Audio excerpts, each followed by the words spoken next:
All right, and welcome to my whiskey den, where today we are taking a look at the Lee W. Sinclair from Spirits of French Lick.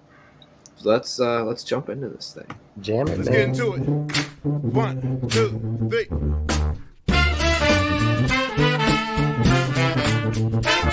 Let's get some more. Have your hands. Some more. Just give some more. All right, and like I said, we're talking about Lee Sinclair, the 4-grain whiskey, bourbon whiskey. But the reason, another cool thing about Spirits of French Lick is it's named after a prominent businessman in the area a long time ago. So when they're talking about spirits, they're not just talking about spirits. They're actually talking about people from the past that had kind of greatness or prominence in the area. He, I believe, owned several banks, a grocery store. Let's see, he was an entrepreneur. He also had a hotel as well too in the area.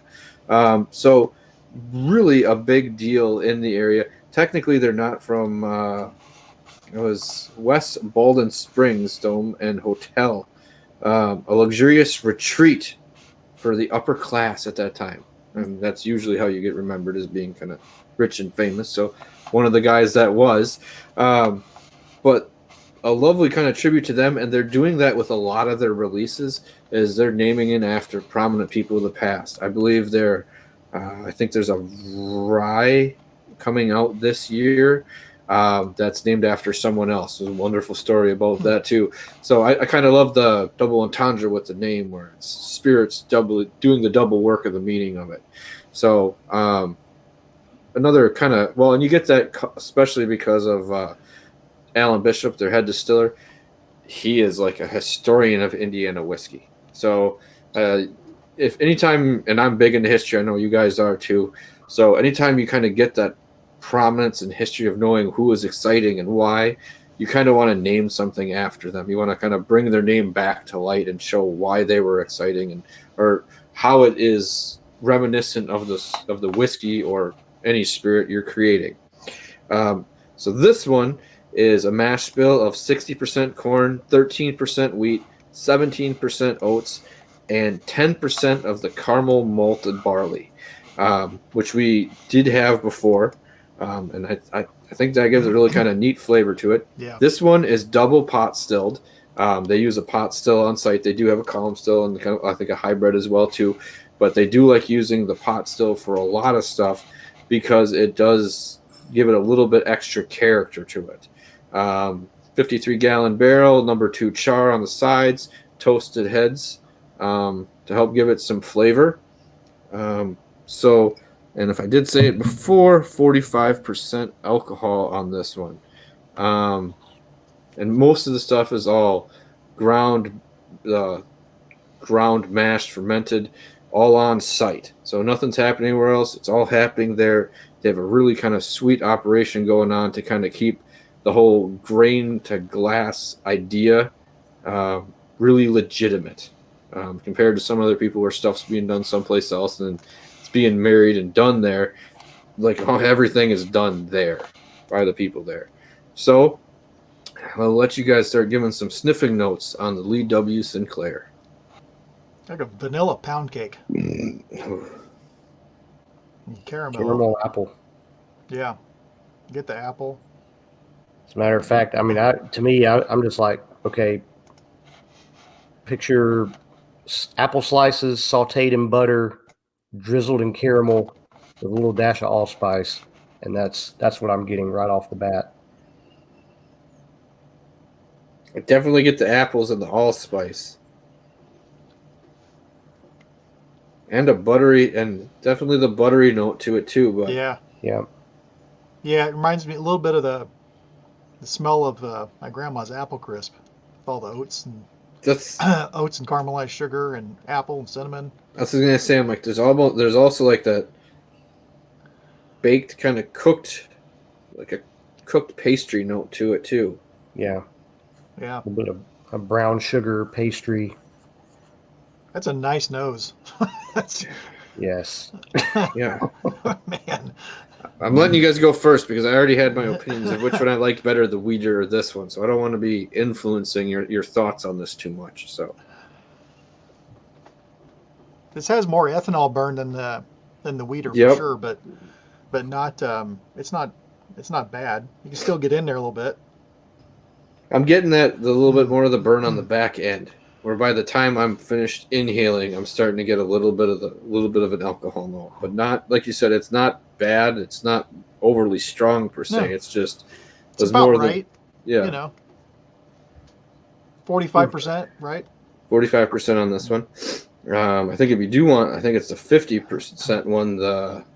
They did release that on Seal Box and down in Texas at one place. I had a chance to grab some of those bottles. So Wow. it's not Bear Claw like where Rua was like Bear Claw Bear Claw with a little bit of like strawberry. This is like a apple, like you said, like an apple pie, more so like a more finished off note to it. So I'm getting a little bit of a grassy rye note in there too. Yeah. I'm wondering if that's the wheat or the oats. I don't know. I gotta go in. Okay, that's fair. I shouldn't have held you up. Drink freely on the stream, as everyone knows. Like one time, I just started drinking before I even knows the damn thing. So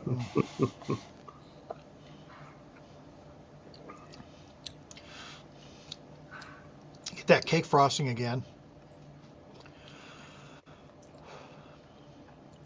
this tastes more like you're drinking alcohol. I mean, a whiskey. Yeah. You know what I mean? Like it's the alcohol note is in there. It's not, once again, not crazy overpowering, but it's actually in there. Where I think on the Weeder it was not in there as much. No. But I don't always mind having that kind of I'm drinking something taste to it, you know, Yeah. or flavor to it. But it definitely is a little heavier in this one. Yeah, It the is. Weeder had that real tannic finish to it, almost mineral chalkiness. This one is the finish is sweet, a little peppery, and it's mouthwatering. I feel like I'm salivating here. It's Yes. It's a little creamy, but it's dry.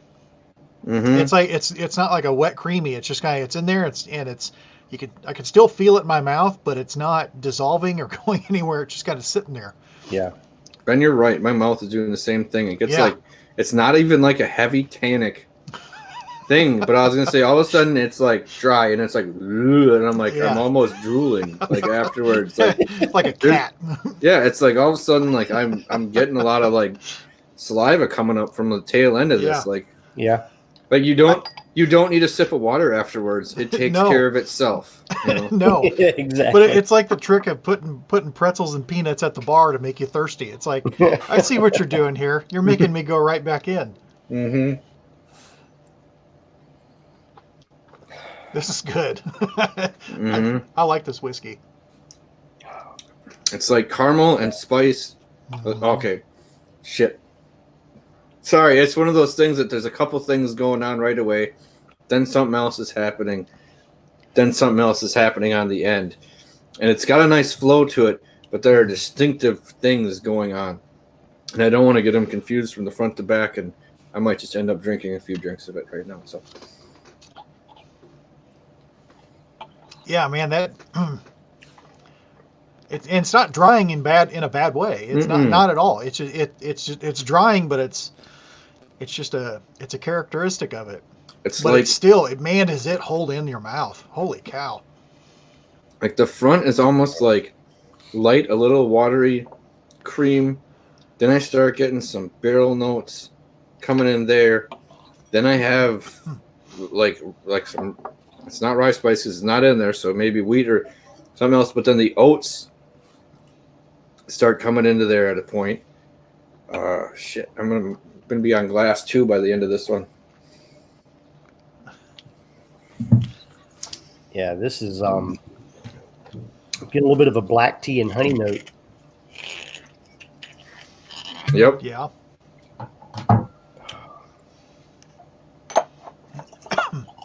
Oh darn! I had to pour another glass.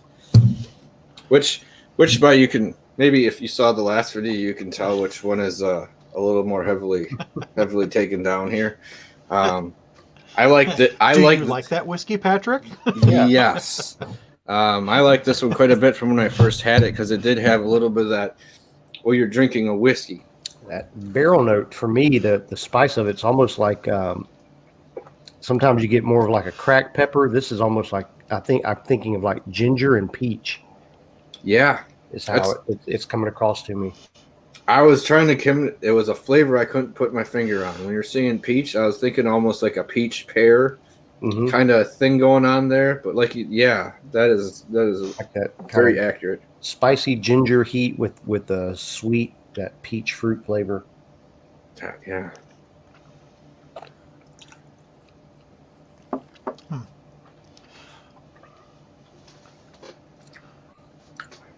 And then it's damn good whiskey. Yeah, and then it's like I said. Then it gets like the peppery and like the barrel note comes in. The char is in there very lightly. It's only number 2 char. I'd almost be afraid to see if it was at a 3 or a 4 because I think it just has enough of that from everything that's going on. But yeah, you can see why I drank most of that bottle. It's it's a fun one, and like you said, it's one where it has you going back for more.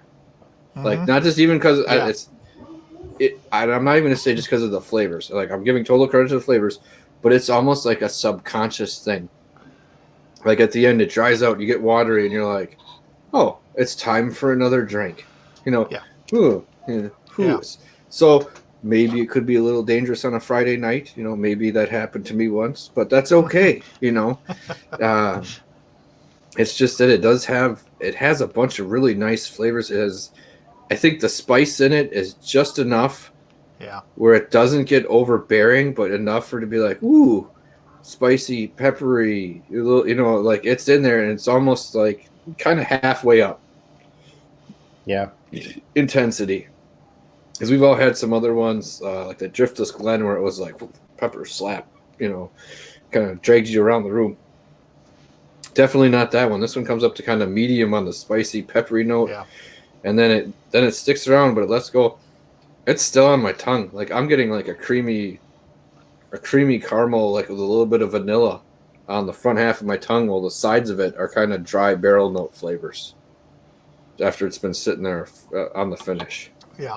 For people that like cocktails, I have a feeling these flavors will play well with bitters in making a good old fashioned.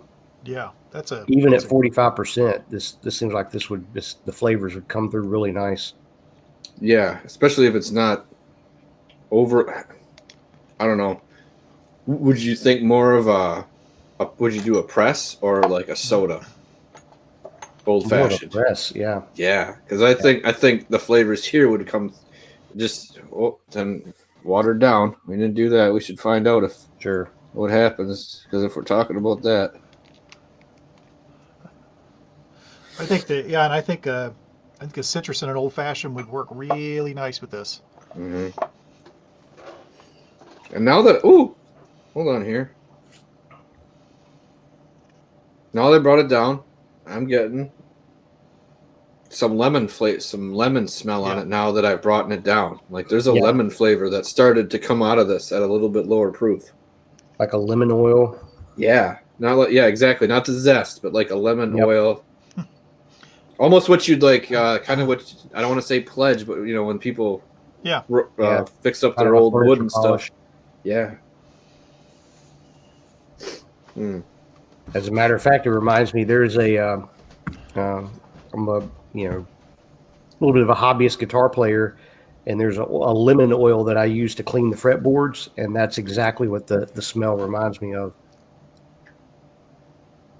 I don't like it as much with the water in it. You lose some of the mid-range on it, or the mid-palate. Like it kind of fades away a little bit quicker. Yeah. And it's not as creamy as far into it. I think you lose some of the caramel. Yeah. That's like it's there up front, but then that whole tannic drying out thing happens earlier, almost 2/3 of the way in, and it kind of clings on, and you don't get as many notes with it like this. 45, much better choice. I don't know. But like you said, I think if you're mixing it with something, it has strong enough flavors to carry through some of it and give you some extra to it. But I definitely like it. I like it just out of the bottle at 45. I would be intrigued to see the 50 something, but once again, a nice choice of where it's at. And this is, I think, the second one we've had with some oats. I think Caval had some oats in their their normal bourbon, or it was in the 4 grain. In the 4 grain, what am I talking about? But I think I've liked both of them. But this one's. I'm intrigued by their choice of toasting with the barrels and all, because I think it really lets the grain, the mash bill, come forward on this. You know, the barrels there, it makes it a little bit of a statement, but it's not. This isn't just like sipping a 14-year-old Knob Creek where you're just licking an oak tree. No. This is, this is really the mash and the grain speaking. And that's what they really do try to emphasize with a lot of the stuff they're doing. Hashtag respect the grain, is let that be the prominent notes. And if you're not sure about that, we'll check out the. Oh, damn it, so close. Check out what we were talking about this past Monday with Alan Bishop and Jolie from Spirits of French Lick. We had a little sit down with them, an evening with them, and you'll be able to tell that they really get into the unique parts of it and trying to kind of bring that to prominence. So they're one of the people that I hope, just with this, the way it's at, they don't have too many like older selections. So as they come out with some of the other ones, I would really like to get my hands on them, and I would like to see. They're one of the people I'd like to see get a little more prominence, like nationwide. Like a little respect. There's some really nice stuff going on in here. Yeah. For the choices that they made, I think this is only. It's either between a 2 and a 3.5-year-old. I don't remember. My bad on that one. We'll ask them when they're on. So yeah, go check out that video because I was stupid and forgot. But for what it is, not being like a 4 or a 5-year-old, really nice flavors. Oh man, for this to be this age and with that, using like a just a toasted barrel and a number 2 char kind of thing. I don't get the green spirit note at all. I would not have said this is a young whiskey. So, well done, guys. Yeah. Very, very, very good. So I think that's good for this evening. I think we talked the hell out of this. It was wonderful. I'm almost glass 2. So if we keep going, I'm going to be like glass 5. We only did 2 videos, so I'm not going to let that happen.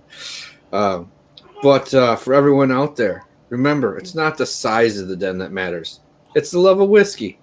Cheers, everyone. We'll see you next week. Cheers. Oh, remember to like, comment, subscribe, hit that button. Let that finger do all the clicking you need it to do. You're itchy. You've been inside for weeks. You've got a little clicking to do, so do it. We'll see you guys later. Let's get into it. 1, 2, 3.